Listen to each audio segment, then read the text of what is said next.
جب تک جیوں میں آقا کوئی غم نہ پاس آئے، کوئی غم نہ پاس آئے، تو آپ کو سمجھ میں آئے گا کہ یہی پتھر مارنے والے ایک دن اللہ اکبر کی صدائیں بھی لگائیں۔ کیا طائف کا وہ واقعہ نہیں معلوم؟ جب میرے آقا صلی اللہ تعالیٰ علیہ وسلم طائف تشریف لے گئے تھے تو آپ کا پھولوں کی سیج پر استقبال نہیں کیا گیا تھا، آپ کا سواگت نہیں کیا گیا تھا۔ رسول کریم صلی اللہ تعالیٰ علیہ وسلم اپنے ایک صحابی حضرت زید کے ساتھ تنہا طائف گئے ہوئے ہیں۔ بات کیا تھی؟ صرف کہ طائف والوں کو اللہ کی طرف بلائیں۔ طائف والے پورے پری پلان، ایسا نہیں ہے کہ اچانک، منصوبہ بندی کے ساتھ چھتوں پر کھڑے رہے، اوباشوں کو کھڑا کیا، اور نبی مکرم صلی اللہ تعالیٰ علیہ وسلم طائف کی گلیوں میں جب آئے تو انہوں نے کانچ کے ٹکڑے پھینکے، نوکیلے پتھر پھینکے، اس قدر کہ تنہا رسول کریم صلی اللہ علیہ وسلم راستے میں ہیں اور ساتھ میں حضرت زید ہیں۔ وہ کہتے ہیں کبھی وہ ادھر سے آتے کبھی ادھر سے آتے کہ پتھروں سے اپنے آقا کو بچا لیں، لیکن پھر بھی پتھر گرتے چلے گئے۔ تھوڑی دیر میں دیکھا تو رسول پاک کی پیشانی لہو لہان تھی۔ میرے آقا صلی اللہ تعالیٰ علیہ وسلم کی پیشانی اقدس سے خون بہتا رہا، اور حضور اکرم صلی اللہ علیہ وسلم چوراہے پر کھڑے رہے، پھر بھی بلاتے رہے کہ اے لوگو آؤ اس رب ذوالجلال کی طرف جس نے تمہیں پیدا کیا اور ہمیں پیدا کیا۔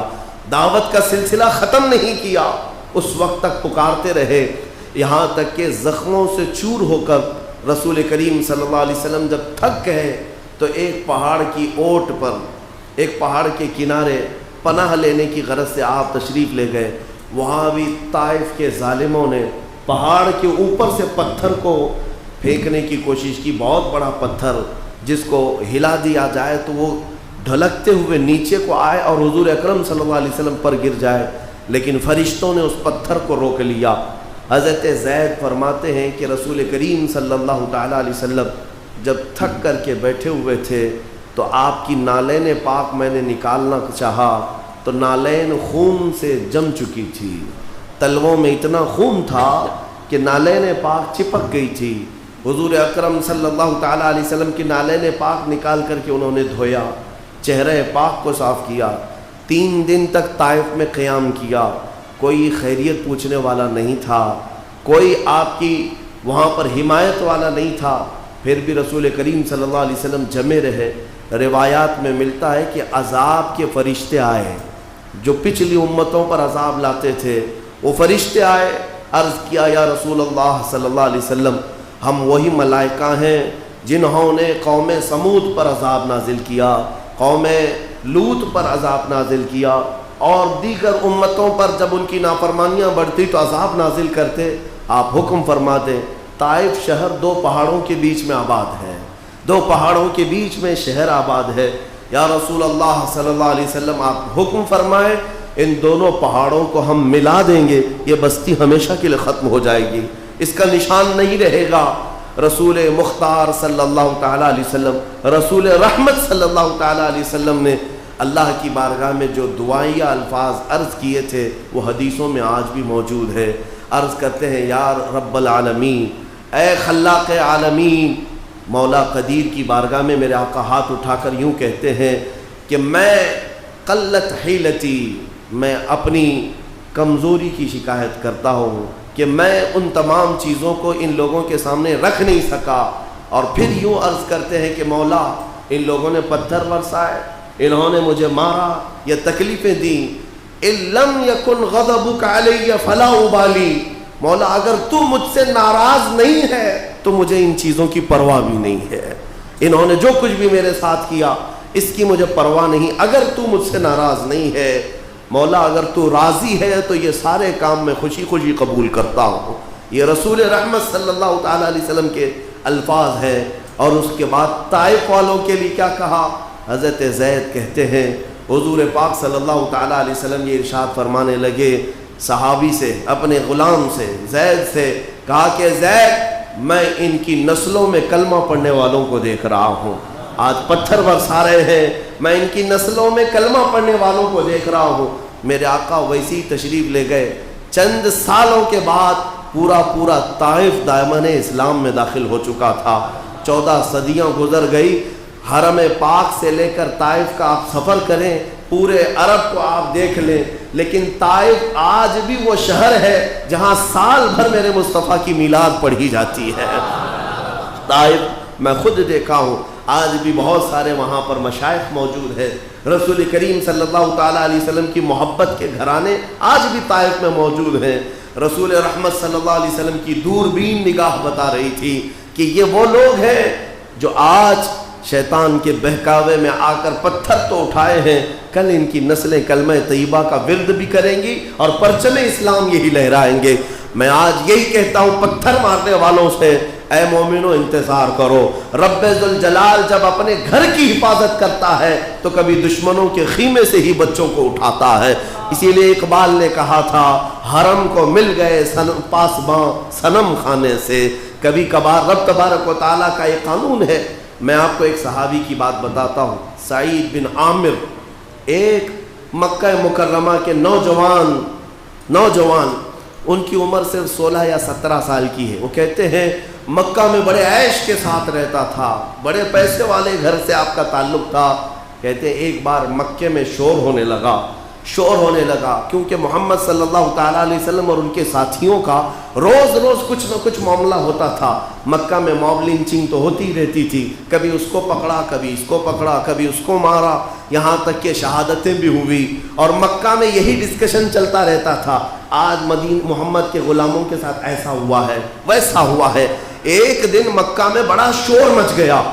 یہ سعید کہتے ہیں میری جوانی کا وقت تھا, میں بھی اس شور کے پیچھے بھاگا تو دیکھا مکہ کی آبادی سے قریب باہر کی طرف ایک بہت بڑا مجمع جمع ہے, بہت سارا جمع غفیر لوگ جمع ہیں. میں اس بھیڑ کو چیرتے ہوئے اندر گیا تو دیکھا بھیڑ کے بیچوں بیچ ایک کھمبا گاڑا ہوا ہے اور اس پر ایک شخص کو لٹکایا گیا ہے, اور پورے مکہ والے ارد گرد کھڑے تماشا دیکھ رہے ہیں. میں نے پوچھا یہ کون ہے, یہ کون نوجوان ہے جس کو لٹکایا گیا ہے؟ مکہ والوں نے کہا یہ خبیب ابن عدی ہے, یہ محمد کا غلام ہے, آج پکڑا گیا ہے, اسے مارا جا رہا ہے. کہا یہ سعید بن عامر کہتے ہیں میں دیکھتا رہا, وہاں پر ابو جہل بھی تھا اور بھی دیگر لوگ بھی تھے. وہاں پر خبیب کے ساتھ جو کیا جا رہا تھا, تالیاں مار کر کے لوگ دیکھ رہے تھے. خبیب کے ناخنوں کو پکڑ سے کھینچا جا رہا تھا, ان کی ناک کاٹی جا رہی تھی, کان کاٹے جا رہے تھے, ان کی آنکھوں میں گرم سلائیاں پھیری جا رہی تھی, اور انہیں مار کر کے پتھروں سے پکارا جا رہا تھا. تو کہتے ہیں کہ ان پتھر مارنے والوں میں میں بھی شامل ہو گیا. دیکھا کہ ہر جگہ سے ایک پتھر اس پر پڑ رہا ہے, شاید کسی بڑے گناہ کا مرتکب ہے, شاید یہ بہت بڑا گنہگار ہے, پتھر مارنا ثواب ہوگا. سب لوگ پتھر مار رہے تھے, میں نے بھی مارا. مجھے یہ پتہ نہیں تھا کہ اس کا جرم کیا ہے. مکہ میں جب کسی کو بڑی سزا دی جاتی تو سارے لوگ حصہ لے لیتے مارنے کے لیے, ہم بھی شامل ہو گئے. کہتے ہیں مارتے وہ وقت بھی آیا کہ سولی پر ہی خبیب کی سانسیں اکھڑ گئیں اور وہ انتقال کر گئے, ان کا چہرہ لٹک گیا. لیکن مجھے یاد ہے کہ وہ سولی پر چڑھ کر کے آخر میں عربی میں اشعار گنگنا رہا تھا, عربی میں اشعار پڑھ رہا تھا. خبیب کے وہ اشعار بھی یاد رکھے. کون؟ سعید بن عامر, 16 سال کا جوان ہے. کہتے ہیں معاملہ ہو گیا, ان کو مار دیا گیا, قتل کر دیا گیا. پھر سب گھر چلے, میں بھی گھر آیا. مجھے صرف اور صرف وہ واقعہ میرے ذہن میں گردش کرتا رہا, بار بار سوچتا رہا کتنا بھیانک جرم اس نے کیا تھا کہ پورے مکہ والوں نے مار دیا, جسم کی بوٹی بوٹی کر دیا. پھر رات کو جب سوتے ہیں, سعید بن عامر کہتے ہیں میرے خواب میں وہی خبیب ابن عدی آ گیا. میں نے دیکھا خبیب آج تجھے مارا گیا ہے, تیری کیا کیفیت ہے؟ خبیب میرے خواب میں آ کر مسکرانے لگا, مسکراتے ہوئے کہنے لگا ہر پتھر پر مجھے ایک نئی لذت ملتی تھی, ہر پتھر پر, ہر درد پر مجھے ایک نئی کیفیت ملتی تھی. میں نے پوچھا خبیب تجھے مارا کیوں گیا ہے, تجھے کس جرم میں مارا گیا؟ خواب میں خبیب نے کہا اے نوجوان میرا جرم صرف اتنا ہے کہ میں نے لا الہ الا اللہ محمد الرسول اللہ کہا, اللہ کے سوا کوئی معبود نہیں, محمد اللہ کے رسول ہیں. یہ میرا کلمہ ہے جو مکہ والوں کو نہیں بھاتا, جس کی پاداش میں مجھے مارا گیا. سعید بن عامر نے کہا کیا فقط ایک کلمے پر کسی کو اتنا مارا جا سکتا ہے؟ آخر اس کلمے کو تو نے بدل کیوں نہیں دیا؟ خبیب کہتے ہیں کہ میں بدل کیسے دوں؟ تو نے جنت دیکھی ہے رب ذوالجلال کی؟ کیا تو نے نعمتیں سنی ہے رب ذوالجلال کی؟ اگر تو سن لیتا اور دیکھ لیتا تو اس طرح کی 1000 موتوں کو بھی تو کبھی اس پر قربان نہیں کرتا، یعنی جنت کو تو قربان نہیں کرتا، اپنی موت کو پسند کرتا۔ یہ خواب کی بات تھی۔ صبح اٹھ کر کے سعید بن عامر کہتے ہیں مجھے بے قراری سی ہو گئی، بے چینی ہو گئی، اور میں دوڑتا دوڑتا لوگوں سے پوچھنے لگا کہ کہاں ہیں یہ خبیب جیسے اور لوگ؟ کہا سب تو مدینے جا چکے ہیں، وہ وطن چھوڑ چکے ہیں۔ سعید بن عامر کہتے ہیں 17 سال کی جوانی تھی، مکہ کو میں نے چھوڑ دیا، تنہا سفر کرتا ہوا مدینے پہنچا، اور جب مسجد نبوی آیا تو مصطفیٰ کریم صلی اللہ علیہ وسلم کے چہرے پاک کو ایمان کی حالت میں پہلی بار دیکھ رہا تھا، اور دیکھا تو دیکھتا ہی رہا، میری روح کو جو تازگی ملی، اس کے بعد میں نے اپنی گردن اپنی جان سب انہی کے قدموں میں وار دیا، اور پھر کہا لا الہ الا اللہ محمد الرسول اللہ۔ یہ سعید بن عامر وہ ہیں 16-17 سال کی عمر میں آئے دامن اسلام میں، اور پھر میرے آقا کی غلامی میں ایسے رہے کہ ایک وقت آیا جب حضرت عمر فاروق نے ان کو ملک شام کا گورنر بنایا، اور 1 سال کے بعد وہاں کے لوگ حضرت عمر کے پاس شکایت لے کر کے آئے، ہمارے گورنر کی کچھ شکایتیں ہیں۔ حضرت عمر خود چل کر کے گئے ملک شام، اور لوگوں سے پوچھا کیا شکایتیں ہیں؟ کہا ہمارا جو گورنر ہے ہفتے میں 1 دن ہم سے ملتا نہیں، غائب ہو جاتا ہے، گھر کے اندر ہی رہتا ہے، اور کچھ شکایتیں وہ لے کر کے آئے تھے۔ حضرت سعید بن عامر کو حضرت عمر نے بلایا، تمہاری یہ شکایتیں آئی ہیں قوم کی طرف سے، کیا مسئلہ ہے؟ 1 دن تم پورے غائب ہوتے ہو۔ سعید بن عامر نے کہا امیر المومنین، میرے پاس زندگی میں صرف اور صرف ایک ہی جوڑا ہے کپڑے کا، میں 6 دن تک پہن لیتا ہوں، 7ویں دن میں اسے اتار کر ایک ٹاٹ کا کپڑا اوپر ڈال لیتا ہوں، دھو کر کے سکھاتا ہوں، اس میں پورا دن گزر جاتا ہے، بغیر لباس کے میں قوم کے پاس نہیں آ سکتا، اس لیے میں 1 دن کی چھٹی لیا کرتا ہوں۔ یہ وہ سعید بن عامر ہے جن کا ہاتھ پکڑ کر کے عمر ابن خطاب نے بارگاہ رب العزت میں دعا کی تھی کہ مولا ہماری دعائیں قبول فرما لے۔ میں عرض یہ کرنا چاہتا ہوں، اس طرح کے 1-2 نہیں کئی صحابہ کرام ہیں جنہوں نے کبھی ایمان والوں پر پتھر مارے تھے، لیکن مولا کریم نے ان کے دلوں کو ایسا تبدیل کیا کہ زندگی بھر میرے مصطفیٰ کی غلامی میں آ گئے۔ عزیزان گرامی، حضرت بلال کو کھینچنے والے لوگ بھی تھے، جنگ بدر میں تلوار اٹھانے والے لوگ بھی تھے، جنگ احد میں مقابلہ کرنے والے بھی تھے۔ آپ کو پتا ہے 70 صحابہ کی جانیں گئی تھی جنگ احد میں، کس کی وجہ سے گئی تھی؟ وہ خالد بن ولید کی وجہ سے گئی تھی۔ خالد بن ولید مشرکین کے لشکر کے سپہ سالار بن کر کے آئے تھے، جنگ کی ہر بنیادی بات کو جانتے تھے، اور پانسا پلٹنے میں خالد بن ولید کا ہاتھ تھا۔ مسلمانوں کو دیکھا کہ اونچا ٹیلا خالی کر دیا ہے، تو 200 گھڑ سواروں کو لے کر خالد بن ولید نے حملہ کیا تھا، اور 70 صحابہ کی جانیں گئی تھی۔ وہی خالد بن ولید 6 سال نہیں گزرتے اپنی تلوار لے کر میرے مصطفیٰ کے قدموں میں آتے ہیں، آ گئے اور کہا اشہد ان لا الہ الا اللہ۔ زندگی بھر حضور کی مخالفت میں اور بھی لوگ گزرتے رہے، لیکن وقت آیا جب میرے آقا صلی اللہ علیہ وسلم کے قدموں میں آ کر رکھ دیے، میرے آقا نے تلوار اٹھائی اور ان کے ہاتھوں میں دیا، کہا جا خالد، آج سے تو اللہ کی تلوار ہے، سیف اللہ کا لقب دیا۔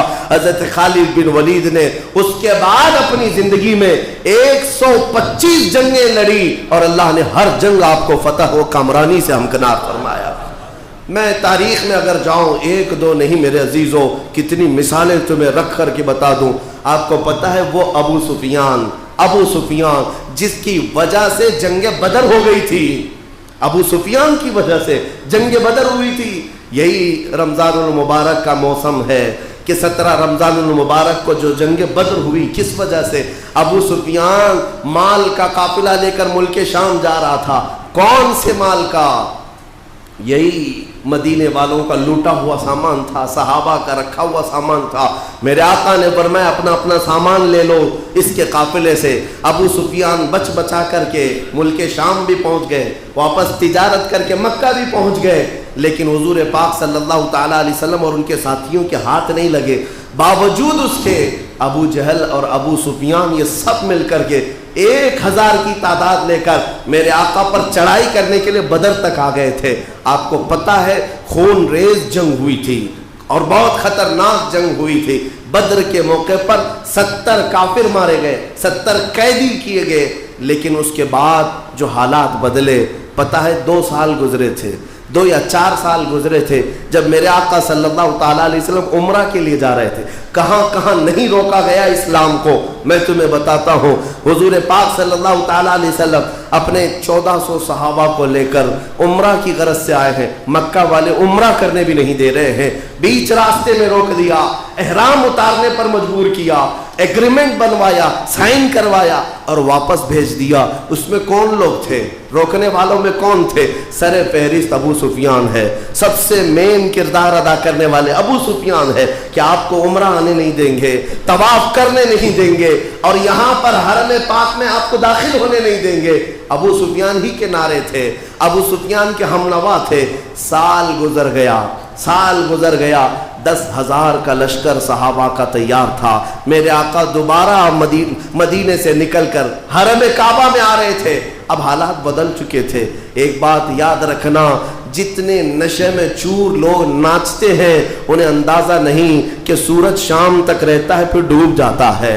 اور بھی بہت سارے حالات ایسے ہیں کہ زندگی ہمیشہ ایک ہی مدار پر قائم نہیں رہتی، بلکہ اس میں تبدیلی آتی رہتی ہے۔ کل کے امیر آج غریب ہیں، آج کے فقیر کل بادشاہ بھی ہو سکتے ہیں، کسی کا کچھ نہیں۔ ظاہر سی بات ہے ہم اپنی آنکھوں کے ساتھ آج دیکھ رہے ہیں، بلکہ کانوں سے ہم سن رہے ہیں، سچائی کیا ہے پتہ نہیں ہے۔ چائے بیچنے والے اگر پی ایم بن سکتے ہیں تو پی ایم بھی چائے بیچنے والے بن بھی سکتے ہیں، اور بادشاہ فقیر بھی بن جاتا ہے، فقیر بادشاہ بھی بن جاتا ہے۔ حالات ایک طرح کے کبھی نہیں رہتے۔ مکہ والوں نے سال بھر پہلے میرے آقا کے پورے لشکر کو عمرہ کرنے سے روکا تھا۔ سال بھر کے بعد حالات ایسے تھے مکہ کے کہ ایک خاندان میں بھی اتحاد نہیں تھا، کوئی حضور کے سامنے کھڑے ہونے کی طاقت نہیں رکھتا تھا۔ میرے آقا آئے، شام سے آئے، بغیر تلوار اٹھائے، بغیر جنگ و جدال کے، بغیر قتل و قتال کے حرم کعبہ میں داخل ہوئے۔ لیکن دیکھیں مزاج میرے مصطفیٰ کا، میرے آقا صلی اللہ علیہ وسلم نے اذان کے بعد، نماز کے بعد ایک اونچے ٹیلے پر کھڑے ہو کر کے اعلان فرمایا۔ کیا اعلان فرمایا؟ جو مکہ والے بھاگ رہے تھے ادھر ادھر، ارے اتنے سال تک دشمنی کیا ہم نے، 20 سال تک دشمنی کرتے رہے ہیں، اب کیا ہوگا ہمارے ساتھ؟ پکڑیں گے تو کاٹے جائیں گے، مارے جائیں گے۔ یہاں تک کہ صحابہ بھی کہہ رہے تھے الیوم یوم الملحمہ، آج چھیتڑے اڑانے کا دن ہے، آج گوشت کے چھیتڑے اڑانے کا دن ہے۔ میرے آقا نے صحابہ کے نعرے کو بدل دیا، کہا الیوم یوم الرحمہ، آج رحمت کا دن ہے، چھیتڑے نہیں اڑائے جائیں۔ کبھی آپ سوچ سکتے ہیں کہ حضور نے اعلان کرنے کے وقت کیا کہا جانتے ہیں؟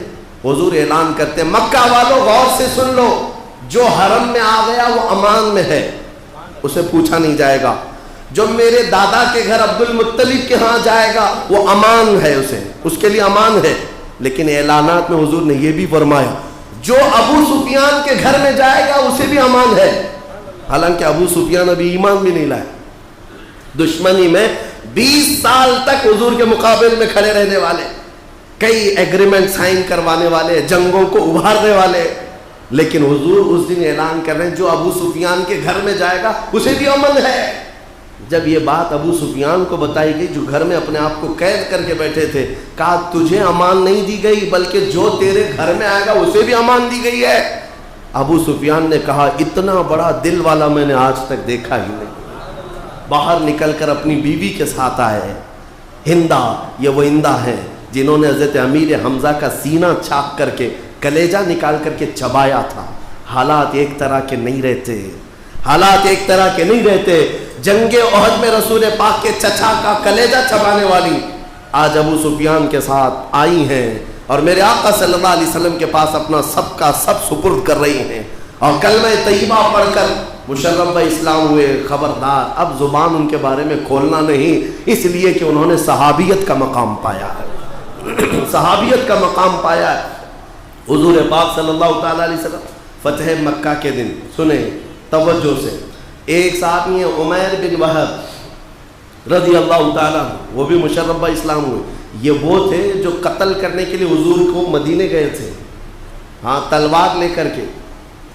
دو لوگ حتیم کعبہ میں بیٹھ کر کے میٹنگ کرتے ہیں، صفوان اور عمیر، یہ دو لوگ ہیں، میٹنگ کرتے ہیں، کیونکہ دونوں کا مسئلہ تھا۔ جنگ بدر میں عمیر کا بیٹا قیدی ہو گیا تھا اور صفوان کا باپ مارا گیا تھا، تو دونوں کا پرابلم سیم تھا۔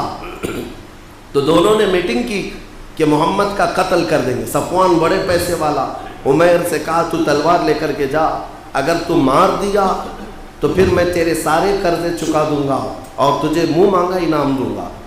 تو عمیر لالچ میں، ایک بیٹا بھی ہے میرا وہاں پر، چلو جو ہوگا دیکھا جائے گا، زہر میں بجھا کر مدینے لے آئے۔ اور جب یہاں آئے تو حضرت عمر کی نگاہ پڑی اور پکڑ لیا حضرت عمر نے۔ عمیر کو کیا کہا جاتا؟ شیطان قریش، قریش کا شیطان۔ جنگ بدر میں اگر ٹھنڈی پڑتی تو بھڑکانے والا شخص۔ عمیر بن وہب کو دیکھ کر کے حضرت عمر جھپٹ پڑے اور گلے میں گمچھا ڈال کر کے کھینچتے ہوئے اندر لے آئے حضور کے پاس۔ حضور سے کہا کہ آقا اس کی نیت صحیح نہیں لگ رہی مجھے۔ حضور پاک نے فرمایا چھوڑو۔ پوچھا کیوں آئے عمیر؟ کہا یار میں اس لیے آیا ہوں کہ میرا بیٹا آپ کے پاس قیدی ہے، خیر خیریت پوچھنے آیا ہوں۔ رسول پاک صلی اللہ علیہ وسلم نے فرمایا اگر بیٹے کی خیریت پوچھنے آئے ہو تو تلوار لے کے کیوں آئے؟ تلوار نیچے پھینک دیا۔ کہا تلوار سے کیا ہونا ہے، تلواریں ہمارے پاس بدر میں بھی تھی لیکن جیت آپ کی ہوئی تھی، تلوار تو اسی ساتھ میں لے کے چل رہا ہوں، بہانے بازی کر رہا تھا۔ تو حضور پاک نے فرمایا عمیر وہ بات بتاؤ جو حتیم کعبہ میں بیٹھ کر صفوان کے ساتھ کر کے آئے ہو۔ پورا بدن کانپنے لگ گیا، کیونکہ وہ راز کی بات تھی جو صفوان کے ساتھ عمیر نے کیا تھا، کسی کو نہیں پتا ان دو کے علاوہ۔ تو عمیر نے کہا جب یہ باتیں سب آپ کو پتہ ہے تو پھر آگے بات کرنے کی ضرورت کیا ہے، میں کلمہ طیبہ پڑھتا ہوں اور آپ کی غلامی میں آتا ہوں۔ جو تلوار لے کر گئے تھے، تلوار لے کر گئے تھے، ایمان لے آئے۔ اب سنیے، عمیر واپس مکہ بھی نہیں گئے، مدینے میں رہ گئے، مدینے میں رہ گئے۔ ادھر جو صفوان تھا تو ہر قافلہ جو مدینے سے آتا تھا ہر ایک کو پکڑ کے پوچھتا تھا کچھ نئی خبر ہے کیا مدینے میں، کچھ نئی خبر ہے، کیونکہ اسے معلوم تھا کہ پلاننگ کیا ہے۔ محمد صلی اللہ علیہ وسلم کا قتل کرنے کے لیے میرا ایک دوست گیا ہوا ہے، بتاتا کسی کو نہیں تھا لیکن روز یہ پوچھتا تھا کوئی نئی نیوز ہے، نئی خبر ہے مدینے کی کچھ۔ تو ایک قافلہ آیا تو اس سے پوچھا کچھ نئی خبر ہے، تو کہا ہاں ویسے تو کچھ بڑی خبر نہیں ہے لیکن ایک اچھی خبر تیرے لیے ہے کہ تیرا دوست مسلمان ہو گیا۔ صفوان نے کہا کہ ایسا جادو میں نے دیکھا نہیں کہ میرے ساتھ اس نے معاہدہ کیا، ایگریمنٹ کیا، کیا کیا باتیں ہوئی اور جا کر محمد کی جھولی میں گر گیا۔ تو غصے میں لال پیلا تھا۔ یہ چند دن گزرے تھے، فتح مکہ ہو گیا۔ مکہ میں میرے آقا آئے، تب عمیر بھی آئے ساتھ میں، عمیر بن وہب بھی ساتھ میں آئے۔ اب صفوان جو مکہ میں اتنے سالوں سے حضور کی دشمنی میں اور نہ جانے کیا کیا پلاننگ کرتا رہا، تو مکہ چھوڑ کر کے گھوڑا اپنا لے کر بھاگ گئے۔ کہاں بھاگا؟ کہا کہ اور لوگ حضور کے دامن میں آ رہے ہیں، میں نہیں آنے والا۔ اس نے کہا اس سے بہتر ہے کہ میں سمندر میں چھلانگ لگا کر کے مر جاؤں، خودکشی کر لوں گا۔ تو صفوان وہاں سے نکل گیا گھوڑے کو دوڑاتے ہوئے۔ عمیر بن وہب نے خوب ڈھونڈا، لوگوں سے پوچھا تو بتایا لوگوں نے کہ وہ خودکشی کرنے کے لیے چلا گیا۔ حضور پاک صلی اللہ علیہ وسلم کے پاس حضرت عمیر آئے، کہا کہ یا رسول اللہ میرا بہت جگری دوست ہے صفوان، کیا آپ اسے معاف کریں گے؟ اس کے لیے امان ہے۔ میرے آقا نے فرمایا آج سب کے لیے امان ہے تو صفوان کے لیے بھی امان ہے۔ تو وہ دوڑے دوڑے گئے کہ صفوان کو خوشخبری دے دوں۔ جا کر کے دیکھا تو بہت سر پٹ دوڑاتا ہوا گھوڑے کو لے جا رہا تھا، مل گیا۔ کہا رک جا مت جا۔ کہا کیا بات ہے؟ میں تیری بات نہیں سنوں گا، تو نے میرے ساتھ غداری کیا ہے۔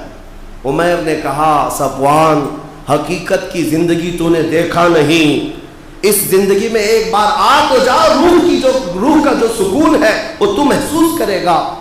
بہت بولنے کے بعد صفوان نے پوچھا کس لیے آئے ہو؟ کہا محمد نے تجھے پناہ دے دی، امان دے دیا۔ اس نے کہا میں یہ بات کا یقین نہیں کر سکتا، ایسا نہیں ہو سکتا کہ وہ مجھے معاف کریں گے، کوئی نشانی بتا دے، کوئی نشانی ہے کہ محمد نے مجھے معاف کیا؟ صفوان کے عمیر بن وہب کے پاس کوئی نشانی تھی نہیں۔ پھر واپس گئے مکہ، کہا یا رسول اللہ وہ صفوان خودکشی کر لے گا، کوئی نشانی مانگتا ہے کہ آپ اسے معاف کر چکے ہیں۔ میرے آقا مجمع میں تھے، اس وقت اپنا امامہ شریف اتار کر کے دے دیا، کہا جاؤ میرے امامے کو وہ پہچانتا ہے، اور اپنا ایک لباس دیا، کہا یہ دے دینا اور اس سے کہنا محمد بن عبداللہ نے اسے امان دے دیا ہے۔ رسول اللہ صلی اللہ علیہ وسلم نے امان دیا۔ حضرت عمیر یہ امامہ اور وہ لباس لے کر کے آئے، عمیر سے صفوان سے کہا یہ پہچانتا ہے کپڑا؟ کہا ہاں یہ تو محمد کا ہے۔ کہا انہوں نے نشانی کے طور پر بھیجا ہے کہ تجھے امان ہے، تو واپس آ جا۔ صفوان اتنے جرائم کے بعد بھی جب واپس عمیر بن وہب کے پاس آتا ہے، ساتھ میں آتے ہیں، تو جب میرے آقا صلی اللہ تعالیٰ علیہ وسلم مکہ کے اسی میدان میں موجود تھے، حرم کعبہ میں، جب یہ دونوں آئے تو میرے آقا نے فرمایا راستہ کشادہ کر دو، راستہ چھوڑ دو۔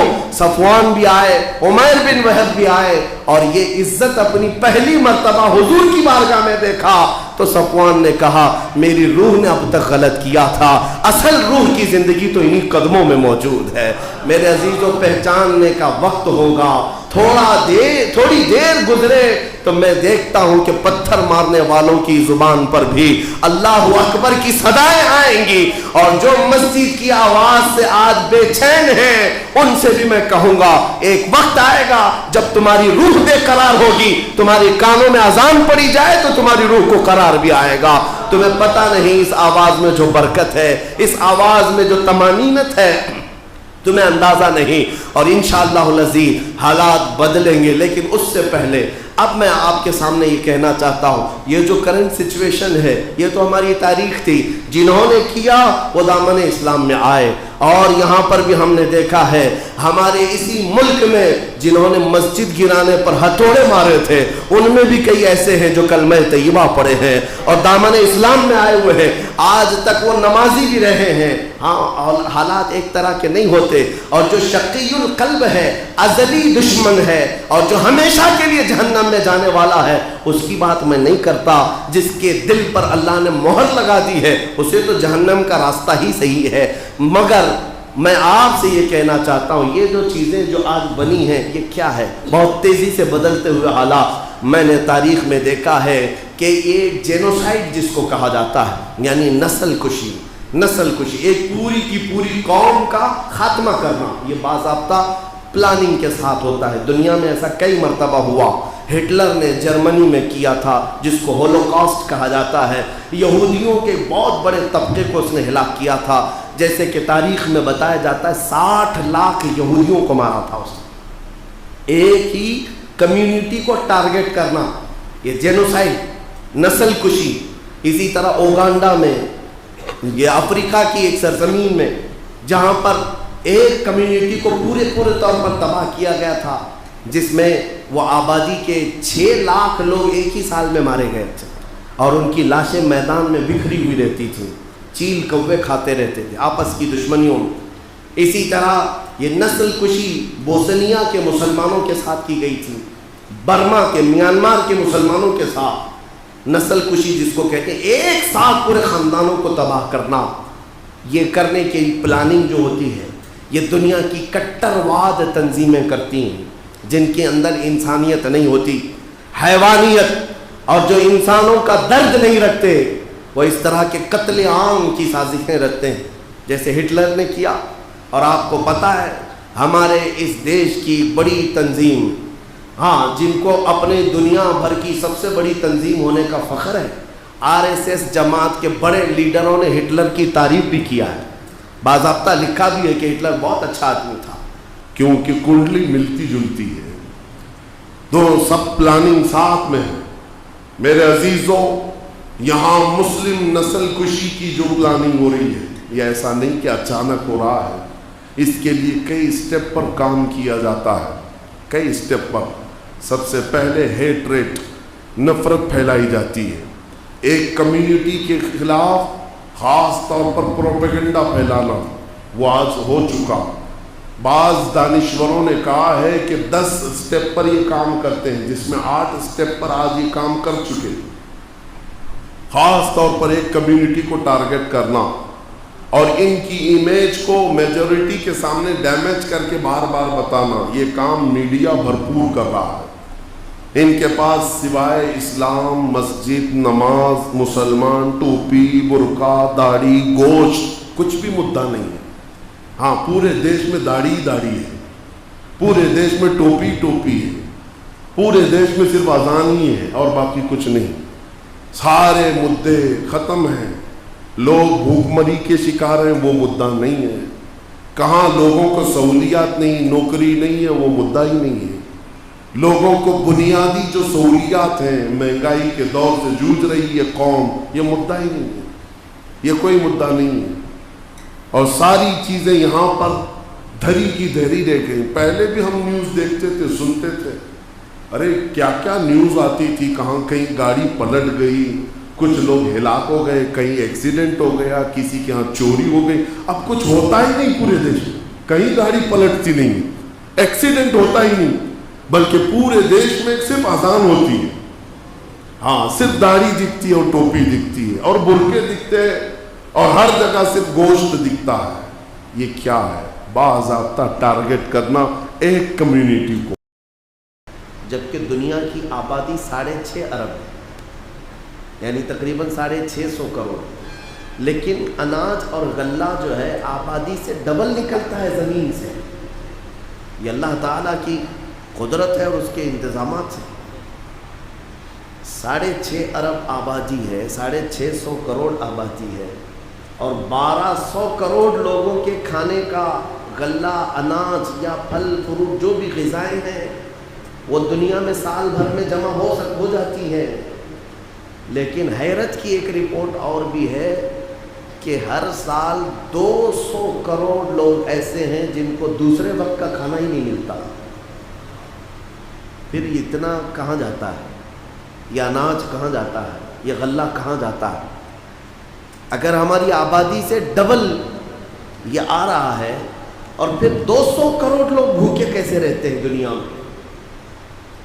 بلو آف پوریٹی جس کو کہا گیا ہے، غریبی کی سطح سے نیچے ایسی زندگی گزار رہے ہیں کچھ لوگ. یقیناً پھر تمہیں اسی اسلام کے نظام کو سمجھنا ہوگا. مسئلہ یہ ہے کہ دنیا میں غلہ، اناج 1200 کروڑ لوگوں کا تو آ رہا ہے، لیکن اس پر قبضہ شاید 1 ہی کروڑ لوگوں کا ہوگا. بڑے بڑے امیروں کا اس پر قبضہ ہے، جن کے پاس ضرورت سے زیادہ مال ہے، ضرورت سے زیادہ کھانا ہے، لیکن وہ اپنے ہاتھ بلند نہیں کرتے، نہ ہی ہاتھ دراز کرتے ہیں کہ ان کے گھر سے اناج کسی اور کے گھر تک جا سکے. بات یہی ہے، یہی ذخیرہ اندوزی 200 کروڑ لوگوں کے بھوک کا سبب ہے، ان کی وجہ ہے.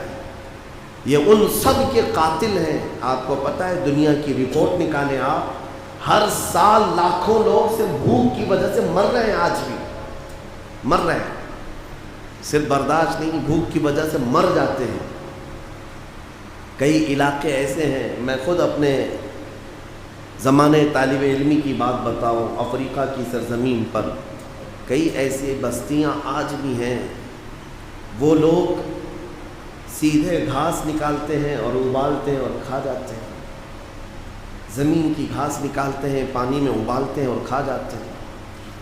بسا اوقات وہ لوگ پھینکے ہوئے دانے یہ اٹھا کر کے کھا لیتے ہیں. میرے عزیزوں، بہت عجیب سی چیزیں ہم نے وہاں پر دیکھی ہیں. ستو جو ہے گیہوں کے آٹے کا، اور اس میں شکر ڈال کر کے پرانی غذا ہے. گیہوں کے آٹے کو بھون لیا جاتا تھا اور پھر اس میں شکر ڈال کر کے گھول کر کے اس کو کھا لیا کرتے. اس کو ستو کہتے ہیں. یہ پہلے سے چلا آ رہا ہے. اور یہ جب کسی کے پاس کوئی چیز نہیں ہوتی ہے تو ستو کھایا کرتے تھے، اور بتایا جاتا تھا کہ ہمارے پاس کچھ بھی نہیں ہے، ستو کھاتے ہیں. لیکن ہم نے افریقہ میں ستو دیکھا ہے. یہ جو دھان کی یا گیہوں کی جو بالیاں سوکھی ہوئی ہوتی ہیں، یعنی جس پہ سے دانے نکالنے کے بعد جو بھوسا ہوتا ہے اس بھوسے کو پیس کر کے اس کو گھول کر کے کھاتے ہیں اور اس کو ستو کہتے ہیں، دانے نہیں بھوسے۔ میرے عزیزوں، مجھے یہاں پر ایک بات کرنی ہے، دنیا کے فقر کا اور اس کی غربت کا علاج کہاں ہے؟ کون علاج کرے گا؟ بڑی بڑی طاقتیں آج موجود ہیں، اور آج دنیا میں طاقت کے اظہار کے لیے ان کے پاس اگر کوئی چیز ہے تو پیٹرول میزائل ہے۔ ہر بڑی کنٹری اپنے اسلحے دکھا کر کے اپنی طاقت کا اظہار کر رہی ہے۔ امریکہ اپنی دادا گیری اگر دکھاتا ہے تو اپنے میزائلوں کے ذریعے سے، ہتھیاروں کے ذریعے سے، رشیا اپنے نیوکلیئر بموں کے ذریعے سے دکھا رہا ہے کہ میرے پاس اتنی طاقت ہے۔ پوری دنیا میں ان ظالموں اور جابروں کے پاس ایسا حل نہیں کہ ان 200 کروڑ لوگوں کی بھوک کا علاج کر سکیں۔ تمہیں پتہ ہے آج جو جنگیں چل رہی ہیں، مسلسل پوری دنیا میں ایک جگہ سے دوسری جگہ یہ وار کرتے ہی رہتے ہیں۔ رشیا اور یوکرین کی جنگ کے سلسلے میں ابھی چند دن پہلے میں نے کسی کا ایک رپورٹ پڑھا تھا، پر ڈے جو میزائل اٹیک کرتے ہیں یا پھر جنگوں میں جو خرچہ ہوتا ہے وہ $20 ملین کا ہے۔ $20 ملین جو یہاں ہمارے ہاں کئی 100 کروڑوں میں چلا جائے۔ میرے عزیزوں، یہ $20 ملین ہے یا پھر دوسری کرنسی ہے میرے ذہن میں نہیں، لیکن پر ڈے صرف اور صرف دھواں میں اور بارود میں یہ خرچ کر جاتے ہیں، لیکن غریبوں کے حلق تک ایک لقمہ نہیں پہنچا پاتے۔ ملک شام، ملک یمن، وہاں جانے والی آج تنظیمیں موجود ہیں، انہوں نے وہ جب وہاں کی اخبار بھیجتے ہیں تو دل پسیج جاتا ہے کہ کیا کریں۔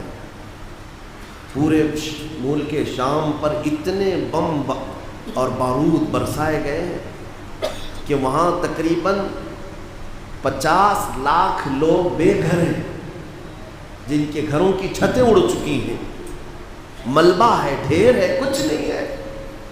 برسوں سے کمائی ہوئی کی محنت کے پیسوں سے جو گھر بنائے ہوں گے وہ سب ملبے کا ڈھیر ہے، اور بچے باہر آوارہ ہو چکے، کیونکہ کسی کا باپ نہیں، کسی کی ماں نہیں، کون پرورش کرے گا؟ میدانوں میں گھوم رہے ہیں، شاید وہ بھی انتظار کر رہے ہیں کبھی کوئی آئے بم تو یہ ہم بھی ڈھیر ہو جائیں۔ ان کے پاس جانے والی تنظیمیں، میں نے دیکھا ہے کہ ایک مرغی کی گوشت کی بوٹی اور تھوڑا سا چاول وہ پیک کر کے دیتے ہیں تو 100 بچوں کی قطار لگ جاتی ہے۔ عراق کے بھی حالات میں نے خود دیکھے ہیں۔ 11ویں شریف کے موقع پر خود ہم بکرا ذبح کر کے اپنے کھانے کی بجائے ہم یہ سوچتے کہ ان تک کی گوشت تقسیم کر لیں، یہی سب سے بڑی 11ویں لے کر کے جاتے تھے۔ ریفیوجی کیمپ جو لگے ہوئے ہیں جنگوں میں، جن کے گھر تباہ ہوئے ہیں، اللہ اکبر، اللہ تعالیٰ وہ حالات نہ لائے۔ جو تقسیم کرنے کے لیے جاتا ہے اس کے جسم سے چمٹ جاتے ہیں، اس کے کپڑے تک پڑ جاتے ہیں۔ ان حالات کا ذمہ دار کون ہے؟ یہ میں ان اسلامی ممالک کی بات کر رہا ہوں جہاں صدیوں سے اسلام ہے، یمن ہو، عراق ہو، شام ہو، اور پھر بھی سینہ تان کر کے آج دبئی کے بادشاہ گھوم رہے ہیں، ایک ایک گھوڑا 90 کروڑ کا خریدتے ہیں۔ ہاں، سعودی کے شہزادے سونے کا ٹوائلٹ بنانے میں لگے ہوئے ہیں، یہ اپنی عیاشی میں مست ہیں، لیکن ان بچوں تک ایک بوٹی نہیں پہنچ پاتی۔ میرے عزیزو، میں پوچھنا چاہتا ہوں، پوری دنیا کے پاس اس کا علاج اگر ہوتا تو اب تک غریبی ختم ہو چکی ہوتی۔ پوری دنیا کا نظام فیل ہے غربت کو ختم کرنے کے لیے۔ غربت کو اور ان کی بھوک کو ختم کرنے کا اگر کسی کے پاس نظام ہے تو وہ محمد رسول اللہ کے پاس، رسول کریم صلی اللہ تعالیٰ علیہ وسلم کا نظام ہے۔ تمہیں میں بتاتا ہوں مدینہ طیبہ کے حالات کیا تھے جب رسول پاک صلی اللہ تعالیٰ علیہ وسلم کی وفات ہوئی۔ اس دن میرے آقا صلی اللہ تعالیٰ علیہ وسلم کے گھر میں، خود حضور کے گھر میں، حضرت عائشہ صدیقہ فرماتی ہیں جس رات میرے آقا کی آخری تھی میرے حجرے میں، اس دن ہمارے گھر میں چراغ جلانے کے لیے تیل نہیں تھا، چراغ میں ڈالنے کے لیے تیل نہیں تھا. آخری رات حضور پاک صلی اللہ تعالیٰ علیہ وسلم، میں یہ کہتا ہوں وہ نور علی نور، چراغ کی ضرورت نہیں تھی، لیکن زندگی گزارنے کے لیے جو طریقے میرے آقا نے اپنائے وہ اپنی غریب و امت کے لیے کہ ان کو تسلی ہو سکے. اب میں یہ کہنا چاہتا ہوں میرے عزیزوں، حضور کی وفات کے بعد 2.5 سال سیدنا ابوبکر صدیق کا زمانہ آیا، خلافت صدیقی اور نظام پورا اسلامی قائم ایسا تھا، زکوٰۃ سب برابر نکالتے رہے، غریبوں کا احساس کرتے رہے. 2.5 سال کے بعد سیدنا عمر ابن خطاب کا زمانہ آیا. حضرت عمر فاروق رضی اللہ تعالیٰ عنہ کے زمانے کے ابھی 2-3 سال نہیں گزرے، 2-3 سال نہیں گزرے، حضرت معاذ بن جبل جو یمن کے گورنر تھے، وہاں لوگوں کی جو زکوٰۃ نکلتی تھی لوگ لا کر کے معاذ بن جبل کے پاس جمع کرتے اور کہتے کہ آپ مدینے بھیج دیں، جو ضرورت مند ہے ان میں تقسیم کر دیں. حضرت معاذ بن جبل نے وہ زکوٰۃ پوری جمع کی اور مدینے بھیج دیا. حضرت عمر فاروق رضی اللہ تعالیٰ عنہ امیر المومنین ہیں، جب یمن سے زکوٰۃ آئی مدینے میں، آپ نے اعلان کیا پورے مدینے میں ایک گھر بھی ایسا نہیں جو زکوٰۃ لینے کا اہل ہو، ایک گھر بھی نہیں. سبوں نے ہاتھ اونچے کر لیے کہ ہم زکوٰۃ کے مستحق نہیں، اللہ نے ہمیں مالک نصاب بنایا. حضور کے زمانے میں یعنی ابھی تھوڑے سال پہلے ہی غربت ایسی تھی کہ ایک کپڑے پر ایک صحابی پوری زندگی گزارا کر رہے تھے، لیکن کون سا نظام ہے جو یہ تبدیل کر دیا. یہاں تک کہ حضرت عمر کا زمانہ ایسا ہے کہ مدینے میں لوگ اپنی زکوٰۃ لے کر باہر نکلتے تھے کہ کوئی ہے مستحق تو ہماری زکوٰۃ لے لے. مدینے کے گھر نہیں تھے، زکوٰۃ لینے والے نہیں رہ گئے، دینے والے ہو گئے. حضرت عمر نے وہ زکوٰۃ واپس بھیجی. پھر یمن حضرت معاذ بن جبل کو کہا کہ مدینے میں کوئی مستحق نہیں، بہتر ہے کہ یمن کے غریبوں میں تقسیم کریں. حضرت معاذ بن جبل کے پاس یہ زکوٰۃ واپس گئی.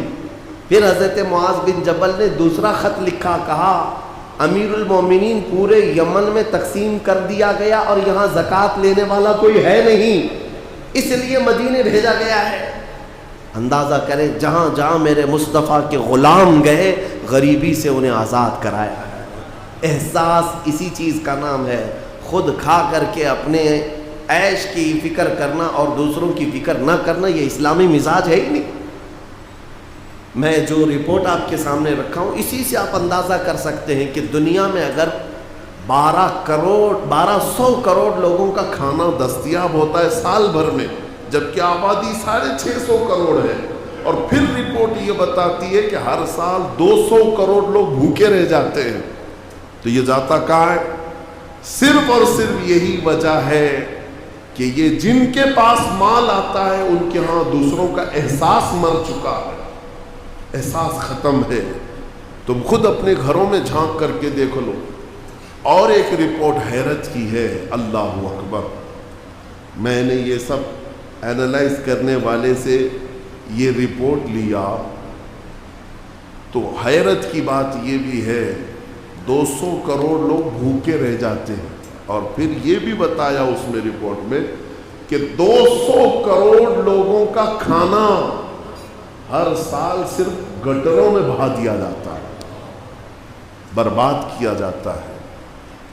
یہ امیروں کے چوچلے ہیں. ہر شادی بیاہ کے بعد جاؤ دیکھو کتنا کھانا برباد ہوتا ہے. ہر دعوت کے بعد کتنا گندی نالیوں میں بہایا جاتا ہے. تم تو اپنے شوق کے لیے کتنی مرتبہ چیزیں ہلکی سی چک کر کے باقی پھینک دیتے ہو، تمہیں اندازہ ہے. اور ایک صاحب نے یہ بھی لکھا ہے کہ جتنا امیروں کے گھر سے کھانا بہایا جاتا ہے ایک وقت، وہ اگر ان لوگوں کو ملے جن کے ہاں کھانا نہیں ہے وہ 4 دن اس پر گزارا کر سکتے ہیں. 4 دن گزارا کر سکتے ہیں. ایک بار تمہارے دسترخوان سے پھینکا ہوا کھانا غریب کے 4 دن کی زندگی کا کھانا ہے. احساس نہیں ہے. اسی لیے میں نے اپنی گفتگو کا آغاز ہی احساس سے کیا ہے. جس کے اندر احساس ہے وہ مسلمان ہے. حضور پاک صلی اللہ تعالیٰ علیہ وسلم نے ارشاد فرمایا وہ شخص مومن ہو ہی نہیں سکتا، وہ شخص مومن ہو ہی نہیں سکتا جو رات کو کھانا کھا کر کے سویا ہو اور اس کا پڑوسی بھوکا سویا ہو۔ حضور نے فرمایا وہ مومن ہی نہیں ہے۔ بڑا لفظ ہے، مومن نہیں ہو تم اگر تمہارے پڑوس میں کوئی بھوکا سو گیا۔ آپ بولیں گے ہم کو کیا پتا ہے کون بھوکا سو رہا ہے کون کھا رہا ہے؟ تبھی تو ہم کہتے ہیں احساس پیدا کرو، احساس۔ جس دن تمہارے اندر احساس آئے گا ہر ایک کے چہرے سے پہچان لو گے تم کہ کون بھوکا ہے اور کون سیراب ہے۔ احساس نہ ہو تو بھیڑ سے گزرتے چلے جاؤ گے، تمہیں کسی چیز کا احساس نہیں ہوگا، کون بیمار ہے کون کیسا خوشحال ہے۔ کیا اپنے گھروں میں تمہیں جس سے محبت ہوتی ہے اپنے بچوں سے، آپ تھک ہار کر کے باہر سے آئیں، دن بھر گھر میں نہ رہیں، تمہارا بچہ اگر کسی کونے میں دبک کر کے بیٹھا رہے، منہ اترا رہے، تم اس سے پوچھے بغیر ہی کہو گے کیا میرا بیٹا بیمار ہے؟ چہرے سے لگ رہا ہے۔ یہ کون سی چیز ہے جو تمہیں بتا رہی ہے؟ یہی احساس۔ صرف چہرہ تمہیں بتا دیا اپنے بچے کا کہ آج یہ بچہ میرا بیمار لگتا ہے، یہ جس طرح سے خوشحال رہتا تھا آج نہیں نظر آ رہا ہے۔ یہی احساس پوری امت کے ساتھ ہو تو تمہارا ایمان کمپلیٹ ہو جائے گا، ایمان مکمل ہے۔ احساس جب مر جائے تو پڑوس میں جنازہ بھی جائے تو پتہ نہیں چلتا، بھوکے تو بات دور کی ہے۔ ہاں شہروں کی ہم نے زندگیاں دیکھی ہیں، ایک بلڈنگ میں رہتے ہیں، سالوں ہو گئے، پڑوس کے فلیٹ میں کون بیمار ہے اور کون مر رہا ہے کسی کو پتہ نہیں، سب اپنی اپنی زندگی میں مست ہیں، سیلفش زندگی، اور اس کو دنیا ماڈرن کلچر کہتی ہے۔ یعنی یہ پوش لوگوں کی زندگی ہے کہ دوسروں کے گھروں کے بارے میں کچھ پتہ ہی نہ رہے۔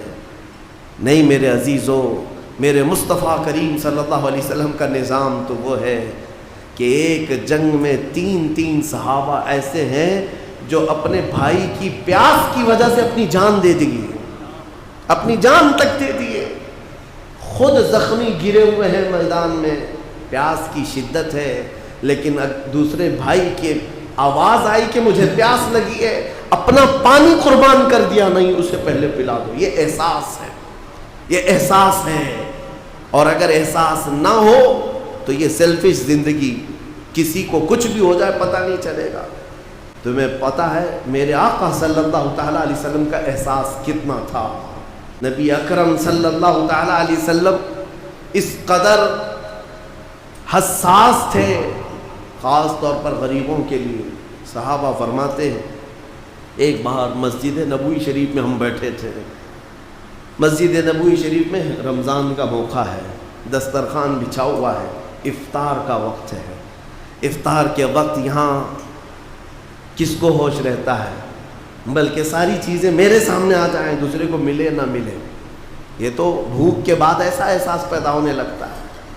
صحابہ کہتے ہیں بڑی پورے دسترخوان پر 70 کے قریب صحابہ ہیں اور دودھ کا ایک پیالہ ہے، حضور پاک دسترخوان پر بیٹھے، افطار کے عین قریب حضور پاک صلی اللہ علیہ وسلم اپنی زوجہ عائشہ صدیقہ سے کہتے ہیں رضی اللہ عنہ، عائشہ باہر دیکھو کوئی مسافر تو نہیں رہ گیا جو دسترخوان پر آنا ہے۔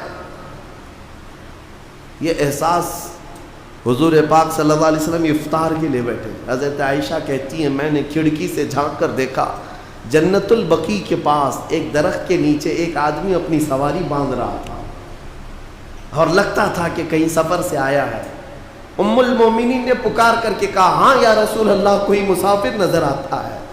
میرے آقا دسترخوان چھوڑ کر کے اٹھ گئے، کوئی لمبے سفر سے آیا ہے، کوئی لمبے سفر سے آیا ہے۔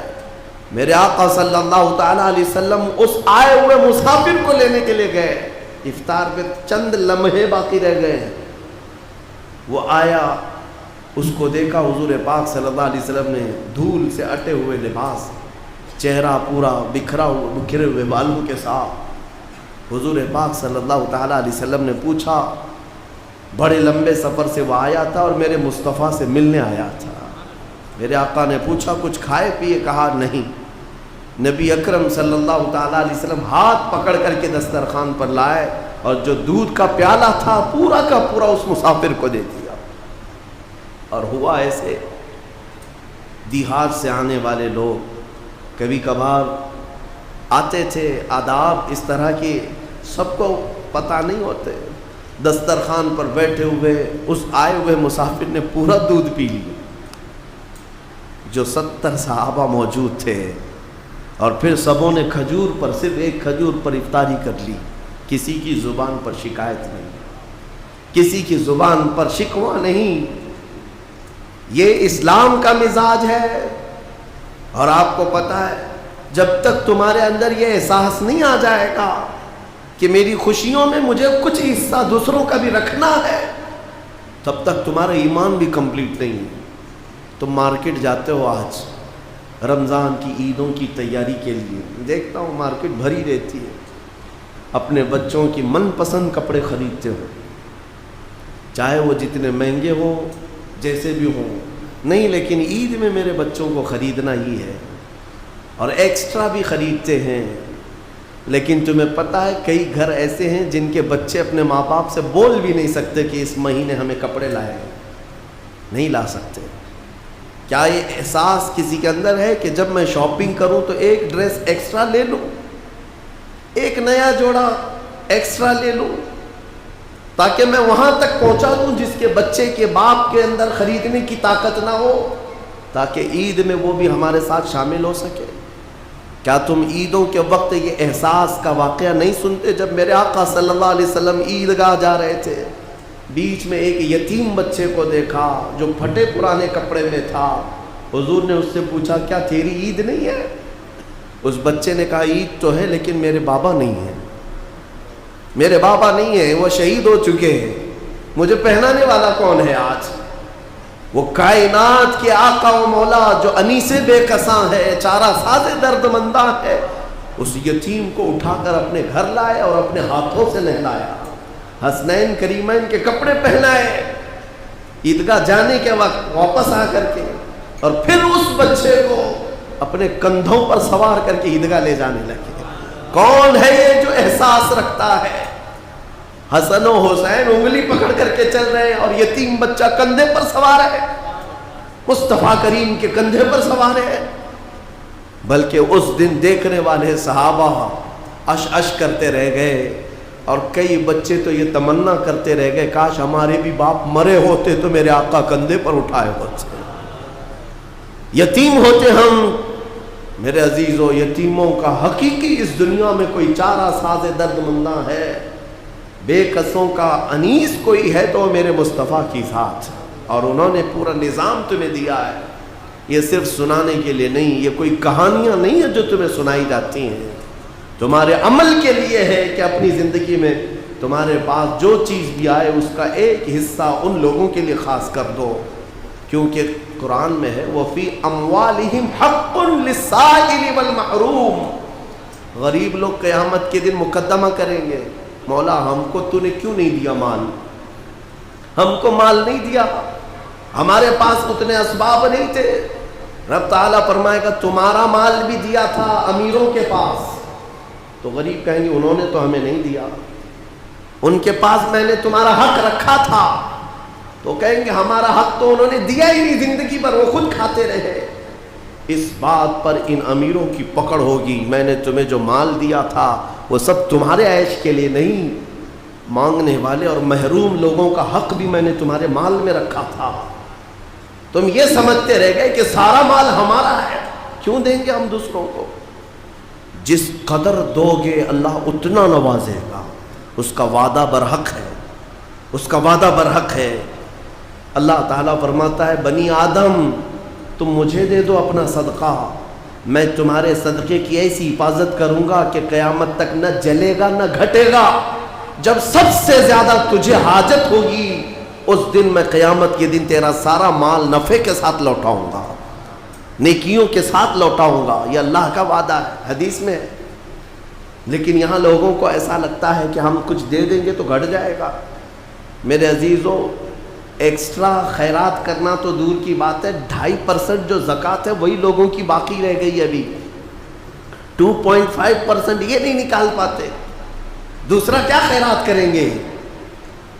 اللہ نے 97.5% 97.5 آپ کے پاس چھوڑ دیا ہے کہ یہ سب مال تمہارا ہے، 2.5 خالی دے دو اللہ کی راہ میں، اس پر بھی لوگ سانپ کی طرح بیٹھے ہوئے ہیں، کتنوں کی تو زکوٰۃ نہیں نکلتی، ہیلے بہانے کہ ہمارے مال میں کیا اس پر بھی زکوٰۃ ہوگی، اس پر بھی زکوٰۃ ہوگی، 2.5% کے لیے کتنے بہانے آتے ہیں، لوگ اس قدر پوچھتے رہتے ہیں۔ تم جب رات کے وقت عیاشی کرنے کے لیے جاتے ہو تو کسی سے سوال نہیں کرتے کہ یہ مال اتنا دوں یا نہیں دوں، اتنے کی ہوٹل بازی کروں یا نہیں کروں، کسی سے نہیں پوچھتے۔ اپنے من پسند چیزیں خریدنے کے لیے مارکیٹ میں جائیں تو کسی سے نہیں پوچھتے، لیکن اس کے لیے کئی مسائل پوچھے جاتے ہیں، کیا اس پہ بھی زکوٰۃ ہے، اس پہ بھی ہے، سونا ہے، چاندی ہے، مال تجارت ہے، دکانوں میں جو تمہارے مال رکھا ہوا ہے اس پر زکوٰۃ ہے، ہر سال زکوٰۃ ہے، تم نے اپنی دکان میں 10 لاکھ کا مال رکھا ہے تو اس پر زکوٰۃ ہے، 1 لاکھ کا مال رکھا ہے اس پہ زکوٰۃ ہے، اور تمہارے گھر میں سونا اور چاندی جو جمع ہے اس پر زکوٰۃ ہے۔ مسلسل میرے پاس سوال آتے ہیں کہ سونا بھی ہے ہمارے پاس، چاندی بھی ہے، لیکن پیسہ نہیں ہے، زکوٰۃ کیسے دیں گے؟ میاں کیوں رکھے ہو پھر سونا چاندی، اس کو کاٹ کے دو زکوٰۃ، اگر پہننے کا اتنا شوق ہے تو پھر زکوٰۃ بھی دو، ورنہ یہ مال قیامت کے دن تمہارے گلے کا سانپ بنا جائے گا، اور قبر میں ایک سانپ اس پر مسلط کیا جاتا ہے جو زکوٰۃ دبا کر کے رکھتا تھا، وہ اس کی ناک کی ہڈی کو قیامت تک چوستا رہے گا وہ سانپ، اور وہ ہٹانے کی کوشش کرے گا میت کہ ہٹ جا، تو سانپ اس سے کہے گا کہ کیوں تو مجھے ہٹاتا ہے، میں تیرا وہی پسندیدہ مال ہوں جس کو تو دبا کے رکھتا تھا۔ یہ مال اژدہا اور سانپ کی شکل میں قبروں میں قیامت تک ہوگا۔ اپنے احساس کو زندہ کریں۔ میں ایک بات بتاتا ہوں، اسلام کا نظام، میرے آقا صلی اللہ تعالیٰ علیہ وسلم مسجد نبوی سے باہر نکلے، حضرت ابو ہریرہ کہتے ہیں میں اس دن بہت بھوکا تھا، سوچا کہ حضور سے شکایت کر دوں۔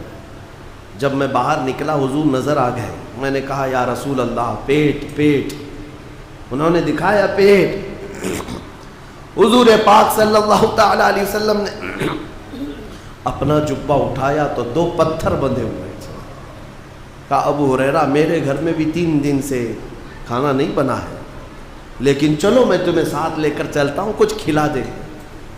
ساتھ ابو ہریرہ چلتے رہے، سیدھے حضور پاک صلی اللہ علیہ وسلم حضرت ابو ایوب انصاری کے مکان پر گئے۔ یہ صحابی حضور کے میزبان جو پہلے مدینے میں میزبان تھے، ان کے گھر گئے، حضرت ابو ایوب کو پکارا کہاں ہے، ساتھ میں حضرت ابو بکر اور حضرت عمر بھی آ گئے تھے راستے میں، وہ آئے، حضور نے فرمایا گھر میں کھانے کو کچھ ہے؟ اس صحابی نے کہا یا رسول اللہ بکری کا ایک چھوٹا بچہ ہے، ذبح کر دوں اگر آپ کو حکم ہے؟ آپ نے فرمایا ذبح کرو۔ ذبح کر کے سالن بنایا گیا، سالن بنایا۔ یہ 4 مہمان ہیں، حضور پاک صلی اللہ علیہ وسلم، حضرت ابو ہریرہ، حضرت ابو بکر، حضرت عمر دسترخوان پر بیٹھے ہیں۔ حضرت ابو ہریرہ کہتے ہیں لذیذ سالن بنا تھا، کئی دنوں کے بعد تو گوشت کے سالن کی خوشبو آئی۔ جب دسترخوان پر آیا، میرے آقا صلی اللہ تعالیٰ علیہ وسلم نے ابو ایوب سے کہا ایک اور کٹوری ہو تو لاؤ، سالن کو آدھا کرو۔ سالن کو نکالنے کے بعد میرے آقا فرماتے ہیں جاؤ میری بیٹی فاطمہ کے گھر دے آؤ، پچھلے 9 دن سے اس نے کچھ نہیں کھایا، 8 دن سے فاقہ چلتا ہے۔ بہرحال وہ اہل بیت کا گھرانہ ہے، رسول اللہ کے عطرت ہے، لیکن بتانا یہ ہے کہ میرے آقا اس دسترخوان پر بیٹھ کر کے بھی احساس رکھتے ہیں کہ کس کے گھر میں کھانا نہیں ہے۔ ہمارے گھروں کے اندر آج جس طرح سے مرغن غذائیں کھائی جا رہی ہیں، کیا کبھی احساس کیا کہ کوئی اور بھوکا ہوگا؟ اس ماہ پاک میں اپنے ہاتھوں کو کشادہ کر دو اے مومنو، اللہ دینے والا ہے، جتنا تم دو گے اس سے کئی گنا زیادہ اس کا وعدہ ہے، وہ تمہیں نوازے گا، 70 گنا زیادہ نوازے گا۔ عبداللہ ابن مبارک فرماتے ہیں میں حج پہ چلا. حج کسے کہتے ہیں؟ پیسے جمع کر کے حج کے لیے جاتے ہیں لوگ. اس زمانے میں بھی حضرت عبداللہ ابن مبارک کہتے ہیں میں پیسے بہت دنوں سے جمع کیا تھا, حج پہ جانا تھا, اور جب قافلہ نکلا تو مال لے کر کے میں بھی حج پہ نکل پڑا. قافلے اس وقت اونٹوں کے قافلے, گھوڑوں کے قافلے ہوتے. کہتے ہیں قافلہ ایک منزل پر پڑاؤ کیا رات کو, میں وہاں پر رکا رہ گیا, اور صبح میں اٹھ کر کے وضو کی غرض سے تلاشتے ہوئے میدان کی طرف آیا تو کچرے کا ایک ڈھیر پڑا ہوا تھا جس میں لوگ کوڑا کرکٹ پھینکتے. حضرت عبداللہ ابن مبارک کہتے ہیں اس کچرے کے ڈھیر کے پاس میں نے ایک 8 سال کی بچی کو دیکھا جو کچرا ادھر ادھر کر رہی ہے, ادھر ادھر کر رہی. تھوڑی دیر کے بعد عبداللہ ابن مبارک کہتے ہیں اس بچی کے ہاتھ میں ایک مری ہوئی چڑیا آئی. چڑیا مر کر کے پڑی ہوئی تھی. اس چھوٹی سی بچی نے اٹھایا, اس کے پر کھینچے اور چبا کر کھانے لگی, اور دوڑ کر کے اپنے گھر کی طرف جا رہی تھی جو جھوپڑی میں تھی. عبداللہ ابن مبارک کہتے ہیں میں اس کے پیچھے پیچھے ہو لیا. وہ لڑکی گئی تو اپنے گھر میں ایک اس کا چھوٹا بھائی بھی ہے, اس کو کھلا رہی ہے مری ہوئی چڑیا. آپ نے اس بچی کو پکڑ لیا اور کہا بیٹا یہ مری ہوئی چڑیا ہے, اسے تو کھا رہی ہے؟ وہ بچی رونے لگی, بابا کیا اسلام 4 دن کی بھوک کے بعد بھی مری ہوئی چڑیا کھانے کی اجازت نہیں دیتا؟ ہمارے گھر میں اس کے علاوہ ہے کیا جو ہم کھا کر کے اپنے حلق کو ترک کریں؟ 4 دن کے فاقے کے بعد بھی ہم مری ہوئی چڑیا نہیں کھا سکتے. عبداللہ ابن مبارک کی آنکھیں بھیگ گئیں. آپ نے اپنے حج کے سفر کا جتنا مال تھا, جو پیسے تھے, سب ایک چادر میں جمع کیا اور سب اٹھا کر کے اس بچی کو دے دیا. کہا بیٹا اس سے تو اپنی زندگی گزار, آئندہ مری ہوئی چڑیا کبھی نہ کھانا. پورا مال دے دیا. اب حج پہ جانے کے لیے پیسے بھی نہیں ہیں. قافلہ چل پڑا, لیکن عبداللہ ابن مبارک بیچ راستے سے اپنے گھر چلے آئے. لوگ کہتے رہے, لوگ کیا بولیں گے, حج پہ گئے, نکلے بڑی شان سے اور بیچ راستے سے تم لوٹے جا رہے ہو, حج پہ نہیں جاؤ گے. عبداللہ ابن مبارک نے کہا میرا حج ہو گیا, میرا حج ہو گیا. میرے مصطفیٰ کی امت کے غریب کے حلق کو تر کرنا یہ میرا حج ہے. چلے آئے واپس. حج کا موسم نکل گیا. جو خراسان سے, جو ان کے علاقے سے حاجی گئے تھے حج کے لیے, وہ حج کر کے جب واپس لوٹے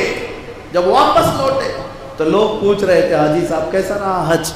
تو ہر کوئی کہہ رہا تھا ہمارے حج کا کیا کہنا, ہم عرفات میں عبداللہ ابن مبارک کے ساتھ دعا کر رہے تھے, مینا میں عبداللہ ابن مبارک کے ساتھ کنکریاں ماری ہیں, ہم طواف کعبہ میں عبداللہ ابن مبارک کے ساتھ تھے. ہر حاجی کہہ رہا ہے ہم عبداللہ ابن مبارک کے ساتھ تھے, جبکہ گاؤں والے دیکھ رہے ہیں کہ عبداللہ ابن مبارک تو یہی موجود تھے. لوگ جا کر کے پوچھتے ہیں یہ کیا ماجرا ہے؟ ہر کوئی کہہ رہا ہے کہ آپ کے ساتھ حج کیے, ہم تو آپ کو یہاں دیکھ رہے ہیں. ان کی آنکھیں بھیگ گئی اور کہا مولا میرا قادر مطلق ہے. جب اس کی رضا کے لیے ایک غریب کی مدد کی گئی تو اللہ نے عبداللہ ابن مبارک کی شکل کا ایک فرشتہ بھیجا جو ان کی طرف سے پورے حج کے ارکان ادا کرتا رہا. میرے عزیزوں, یہ اسلام ہے جو احساس ہے. احساس ہمارے پاس جینے کے لیے جتنا سامان ہے وہ بہت ہے, اللہ نے ہماری حیثیت سے زیادہ ہمیں دیا ہے. حقیقت ہے ہمارے گناہوں کے باوجود مال میں مولا نے ہمیں کمی نہیں کیا. تم میں سے کتنے ہیں ایسے جو رات کو بھوکے سوتے ہیں؟ کون ہے جو ننگا گھومتا ہے, جس کے پاس کپڑے نہ ہو, جس کے پاس کھانے کی چیزیں نہیں ہو؟ سب خوشحال ہے. لیکن کچھ علاقے ایسے ہیں میرے عزیزوں جہاں آج بھی خوشحالی نام کی کوئی چیز ہی نہیں آئی, کوئی چیز نہیں آئی. میں کہتا ہوں ان تک پہنچو, احساس تمہارے اندر رہے. اور اللہ رب العزت اس ہاتھ کو پسند کرتا ہے جو بنی آدم کی اعانت کے لیے اٹھتا ہے. فرمایا میرے آقا صلی اللہ علیہ وسلم نے واللہ فی عون العبد ما کان العبد فی عون اخیہ. جب تک انسان اپنے بھائی کی مدد میں لگا رہتا ہے اللہ اس بندے کی مدد میں لگا رہتا ہے. اللہ تمہاری مدد میں رہے گا.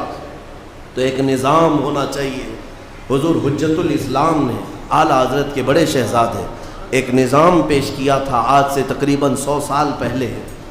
انہوں نے ایک نظام پیش کیا تھا، ہر علاقے میں بیت المال کا سسٹم ہو، یا ایک چھوٹی بینک بنائی جائے بنا سودی، بغیر انٹرسٹ کے، مسلمان اپنی تھوڑی تھوڑی رقم اس میں جمع کرتے رہیں، اور پورے محلے کا سروے کیا جائے کون لوگ ایسے ہیں جن کی ہاں ضرورت ہے، غربت ہے، ان لوگوں کی اعانت کی جائے اور بھیک مانگنے سے اپنی قوم کو بچایا جائے۔ ہم تو مزے سے مسجد کے باہر بھیک خیرات کر کے چلے جاتے ہیں، کب تک بھیک دیتے رہو گے؟ کب تک ان کو بھکاری بنائے رکھو گے؟ یہ برقع پوش خواتین آتی ہیں، میں یہ نہیں جانتا کہ سب کس طرح کی ہیں، لیکن کبھی کبھار درد ہوتا ہے، میری بہن وہاں کھڑی ہے، ہماری ماں وہاں کھڑی ہے، امت کی غیور بیٹیاں اگر برقعے میں آ کر ہاتھ پھیلا رہی ہیں تو کیا یہ آر کی بات نہیں ہے ہمارے لیے؟ کیا یہ ہمارے لیے احساس کی بات نہیں ہے؟ پتہ کرو یہ تنظیمیں کس لیے، یہ کن گھروں سے آتی ہیں، ان گھروں تک پہنچو اور ان سے کہو آئندہ بھیک نہ مانگو، ہم تمہارا گھر چلاتے ہیں۔ الحمدللہ ہم نے ممبئی کی سرزمین پر کچھ نوجوانوں کو کھڑا کیا تھا، آج بھی وہ کئی بیواؤں کے گھر چلا رہے ہیں الحمدللہ، اور ان سے وعدہ لیا ہے کہ تم بھیک نہیں مانگو گی، جب تک ضرورت ہو تمہارے گھر کا راشن پہنچ جایا کرے گا، لیکن بھیک نہ مانگو۔ یہ ہمارے لیے آر ہے، ہمارے لیے آر کی بات ہے۔ عزیزان گرامی، رمضان المبارک کا یہ مبارک مہینہ احساس کے لیے آیا ہے، احساس۔ آپ جب بھی اپنے گھر کے اندر کوئی بھی چیز کھائیں، پئیں، پہنیں، ہر چیز میں ان لوگوں کا حصہ رکھیں، چاہے وہ ابھی فی الحال ملے یا نہ ملے۔ آپ کہیں کہ ہمارے محلے میں تو کوئی غریب ہے ہی نہیں، اسلام صرف تمہیں خالی محلے کی بات نہیں کرتا، پورے عالم کی بات کرتا ہے۔ تم مشرق میں ہو اور میرے نبی کا غلام مغرب میں تکلیف میں ہو تو تمہارے اندر بھی احساس ہونا چاہیے۔ میرے آقا کا فرمان ہے، تمہارے پاؤں میں، تمہارے تلوے میں اگر کانٹا بھی چبھ جائے، حضور فرماتے ہیں اس کے درد کا احساس مجھے بھی ہوتا ہے۔ جو رسول اپنے امتیوں کے کانٹے کے چبھنے کے درد کا احساس رکھتے ہو، آج امت ایسی کیسی بے حس ہو گئی ہے، کون کن حالتوں میں ہے آج کچھ نہیں کہا جاتا۔ میں آج بولا